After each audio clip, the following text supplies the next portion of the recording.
Hi guys, welcome to Civils with Ankit. As you know, we are doing daily answer writing practice of GS4, that is ethics for UPSC and UPPSC.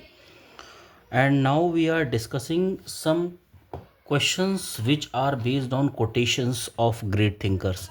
मैंने आपको last video में बताया था कि भाई ये quotations of great thinkers पे कुछ क्वेश्चंस आते हैं जो कि 10-10 मार्क्स के रहते हैं। लास्टली हमने स्वामी विवेकानंद का एक कोट डिस्कस किया, फिर हमने एक सरदार पटेल जी का एक कोट डिस्कस किया, और इन मैंने आपको बताया था कि इन कोट्स को भी आपको याद कर लेना है। ठीक है, अभी मैं हमारा नेक्स्ट क्वेश्चन नंबर 6 है जो हम डिस्कस करने वाले हैं इसी कोट का। राइट, एक इमैनुअल कांत का कोट है और बहुत इंपॉर्टेंट कोट्स में से एक है ये, और ये भी 10 मार्क्स का है और 150 वर्ड्स का है।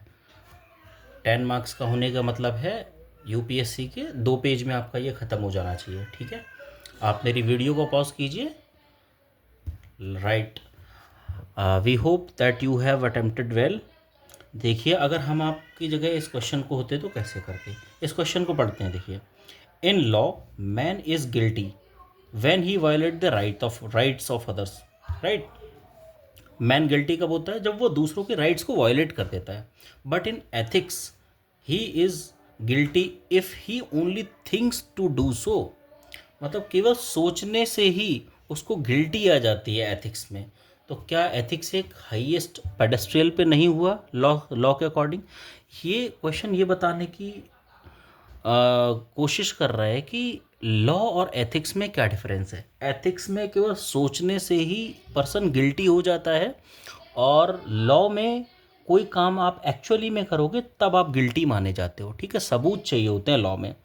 तो इस क्वेश्चन को अगर हम होते तो आपकी जगह कैसे कर रहे होते? देखिए, इस क्वेश्चन के कॉन्टेक्स्ट को आप चाहे तो डिस्कस कर सकते हैं, जैसे कि मैं करके दिखाता हूँ आपको। द अबव कोट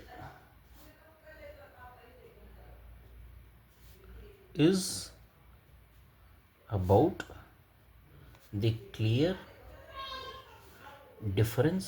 जो आपको बोला है वही लिख रहा हूँ। This is a clear difference between law and ethics and inspired from Kant categorical impact 1। आप पूरा लिखेंगे इस चीज़ को कि ये कांत के कैटेगोरिकल इम्पैक्ट 1 से लिया गया है। जो क्या कहता है कांत का कैटेगोरिकल इम्पैक्ट 1? ये बोलता है which states only that act is ethical which is universally accepted. देखिए, कांत ने 3 कैटेगोरिकल इम्पैक्ट दिए थे, उसमें से एक कैटेगरी CI1 ये है कि केवल वही एक्ट एथिकल होगा पूरी तरह से जो यूनिवर्सली एक्सेप्टेड हो। ऐसा नहीं है किसी एक जगह एक्सेप्ट हो रहा हो, एक जगह एक्सेप्ट नहीं हो रहा हो। According to society universally accept होना चाहिए, then it will be the ethical only. This is also this also shows why ethics is generally kept at the highest pedestal। Right, कि इसे ऊंचे पद पे क्यों रखा जाता है लॉ से एथिक्स को, ये शो करता है। अब देखिए, फिर मैंने आपको बताया था कि भाई एग्जाम्पल भी तो देना। फर्दर इट मीन्स, देखिए, अगर मैं बात करूं कि कैसे इस चीज़ का एग्जाम्पल दे सकते हो आप, कैसे एथिक्स को लॉ से सेपरेट कर सकते हो, तो हम डिफरेंट पॉइंट ऑफ व्यू से सोच सकते हैं। यहाँ पे पॉलिटिशियन के पॉइंट ऑफ व्यू से सोच के देखते हैं कि पॉलिटिशियन अगर होगा, अगर वो अपने मिसयूज ऑफ पावर करेगा, इफ ही थिंक्स अबाउट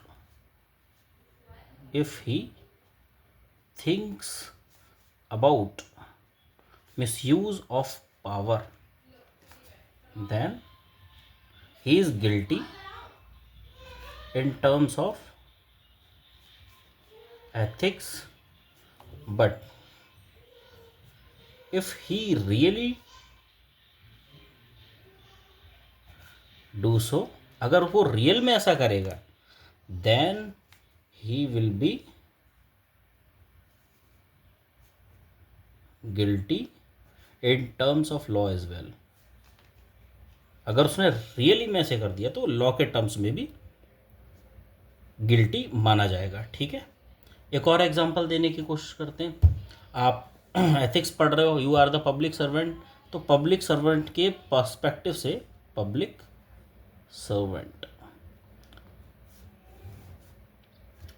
अगर आपका कहीं कॉन्फ्लिक्ट ऑफ इंटरेस्ट है, अगर आपका केवल कॉन्फ्लिक्ट ऑफ इंटरेस्ट है, आपको कोई प्रोजेक्ट मिला, इसमें आपका पर्सनली कोई फ़ायदा है, कॉन्फ्लिक्ट ऑफ इंटरेस्ट है, then you will be guilty in a terms of ethics, right.